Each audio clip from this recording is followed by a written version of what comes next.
നമസ്കാരം. 2022 തുടങ്ങിയ Russia Ukraine യുദ്ധം അന്ത്യമില്ലാതെ നീണ്ടുപോവുകയാണ്. ഇസ്രായേൽ ഹമാസ് യുദ്ധത്തിനും ഇറാനുമായിട്ടുള്ള യുദ്ധത്തിൽ പോലും അയവ് വന്നിട്ടും ഈ യുദ്ധം ഇങ്ങനെ നീണ്ടുപോവുകയാണ്.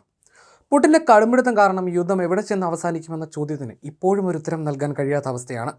പുടിന് മുന്നിൽ മുട്ടുമടക്കില്ലെന്ന വാശിയിൽ യുക്രൈനും ആക്രമണം കടുപ്പിക്കുകയാണ്. ആക്രമണത്തിൻ്റെ കടുപ്പം ഇപ്പോൾ പുടിനും നന്നായി തിരിച്ചറിയുന്നുണ്ട്.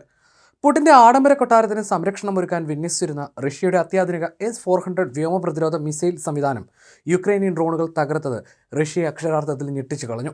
കരിങ്കടൽ തീരത്തുള്ള ഗലൻഷിക്കിലെ പുടിൻ്റെ ആഡംബര വസതിയിൽ നിന്ന് ഏകദേശം 12 മൈൽ അകലെ വിന്യസിച്ചിരുന്ന ലോഞ്ചറാണ് യുക്രൈൻ സേന തകർത്തത്. റഷ്യയുമായിട്ടുള്ള പോരാട്ടത്തിൽ യുക്രൈന് ഏറ്റവും വലിയ നേട്ടമാകുന്നത് അവരുടെ അത്യാധുനിക ഡ്രോൺ കേപ്പബിലിറ്റിയാണ്. കുറഞ്ഞ ചെലവിൽ നിർമ്മിക്കുന്ന ഡ്രോണുകളിൽ AI ഉപയോഗിച്ച് റഷ്യയുടെ കൂറ്റൻ സൈനിക വ്യൂഹങ്ങളെയും അത്യാധുനിക പ്രതിരോധ സംവിധാനങ്ങളെയും പ്രതിരോധത്തിലാക്കാൻ യുക്രൈന് സാധിക്കുന്നുണ്ട്. ആക്രമണത്തിൽ തകർന്ന ലോഞ്ചർ 3 മണിക്കൂറോളം കത്തിയെരിയുകയും പൊട്ടിത്തെറിക്കുകയും ചെയ്തതായി യുക്രൈൻ അൺമാൻഡ് ഡിസ്റ്റൻസ് സേന കമാൻഡർ മേജർ റോബർട്ട് ബ്രോവ്ഡെ ഉദ്ധരിച്ച് ടെലിഗ്രാഫ് റിപ്പോർട്ട് ചെയ്തു. പുടിൻ്റെ വസതിക്ക് ചുറ്റുമുള്ള വിപുലമായ സുരക്ഷാ സംവിധാനത്തിന്റെ ഭാഗമായിരുന്നു S-400. ഏകദേശം 27 ചതുരശ്ര മൈൽ വിസ്തൃതിയുള്ള ബഫർ സോണിനുള്ളിൽ ഇലക്ട്രോണിക് യുദ്ധ സംവിധാനങ്ങളും മൊബൈൽ ഫയർ ടീമുകളും വിന്യസിച്ചിട്ടുണ്ടെന്നാണ് വിവരം. പ്രദേശത്തിന് മുകളിലൂടെ സ്ഥിരമായ നോ ഫ്ലൈ സോണും നിലവിലുണ്ട്. ഇത്തരം അതീവ സുരക്ഷാ മേഖലയിലാണ് ഇത്തരമൊരു ആക്രമണം നടന്നത്. പ്രസിഡന്റിന്റെ വസതി സംരക്ഷിക്കാൻ സ്ഥാപിച്ചതാണെങ്കിലും ഓഗസ്റ്റ് 8-ന് യുക്രൈനിയൻ നഗരങ്ങൾക്ക് നേരെ 6 മിസൈലുകൾ തൊടുക്കാൻ ഈ ലോഞ്ചർ റഷ്യ ഉപയോഗിച്ചിരുന്നതായി ബ്രോവ്ഡി ആരോപിക്കുന്നു. പാട്രിയോട്ട് ഇന്റർസെപ്റ്ററുകളുടെ കുറവ് നേരിടുന്നതിനാൽ യുക്രൈനിലെ നഗരങ്ങൾ ആക്രമിക്കാൻ റഷ്യ S-400 മിസൈലുകൾ ഉപയോഗിക്കുന്നുണ്ടെന്ന് റിപ്പോർട്ടുകൾ വ്യക്തമാക്കിയിരുന്നു. ഏകദേശം 13,000 കോടി രൂപ വിലമതിക്കുന്നതും ഇറ്റാലിയൻ വാസ്തുവിദ്യാ ശൈലിയിൽ നിർമ്മിച്ചതുമായ കൂറ്റൻ ആഡംബര കൊട്ടാരമാണ് പുടിൻസ് പാലസ് എന്ന പേരിൽ അറിയപ്പെടുന്നത്. അഴിമതി വിരുദ്ധ പോരാളിയും അന്തരിച്ച പ്രതിപക്ഷ നേതാവുമായ അലക്സി നവാൽനിയുടെ സംഘടനയാണ് 2021 ഈ ആഡംബര കൊട്ടാരത്തിൻ്റെ വിവരങ്ങൾ പുറത്തുവിട്ടത്.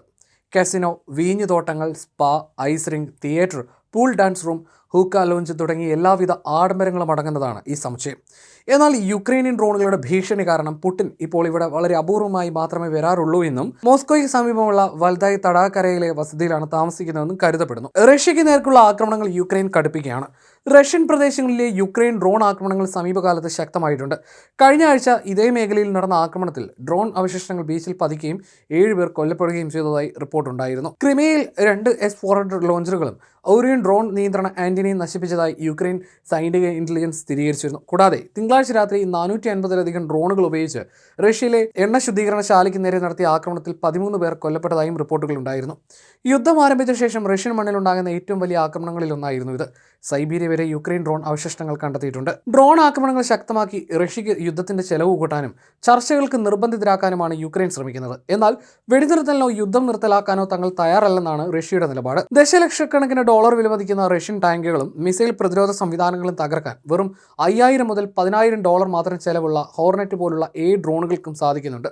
ഇത് സാമ്പത്തികമായി യുക്രൈന് വലിയ ലാഭം നൽകുന്നു. റഷ്യൻ അതിർത്തികളിൽ ശക്തമായ ഇലക്ട്രോണിക് വാർഫെയർ ഉപയോഗിച്ച് റേഡിയോ സന്ദേശങ്ങൾ തടസ്സപ്പെടുത്തുമ്പോൾ AI സാങ്കേതികവിദ്യ ഉപയോഗിച്ച് സ്വയം ലക്ഷ്യസ്ഥാനം കണ്ടെത്തി ആക്രമണം നടത്താൻ ഡ്രോണുകൾക്ക് സാധിക്കുന്നു.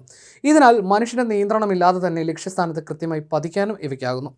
റഷ്യൻ സൈനിക ഊർജ്ജ അടിസ്ഥാന സൗകര്യങ്ങളെ ലക്ഷ്യമിട്ടുള്ള ഡ്രോൺ ആക്രമണങ്ങൾ ശക്തമാക്കുന്നതിലൂടെ യുദ്ധത്തിന്റെ ചെലവ് വർദ്ധിപ്പിച്ച് റഷ്യയെ ചർച്ചകളിലേക്ക് കൊണ്ടുവരാമെന്ന തന്ത്രമാണ് യുക്രൈൻ പയറ്റുന്നത്. എന്നാൽ യുക്രൈൻ മുന്നോട്ട് വെക്കുന്ന നിലവിലെ വ്യവസ്ഥകൾ അംഗീകരിക്കാൻ റഷ്യയും തയ്യാറല്ല.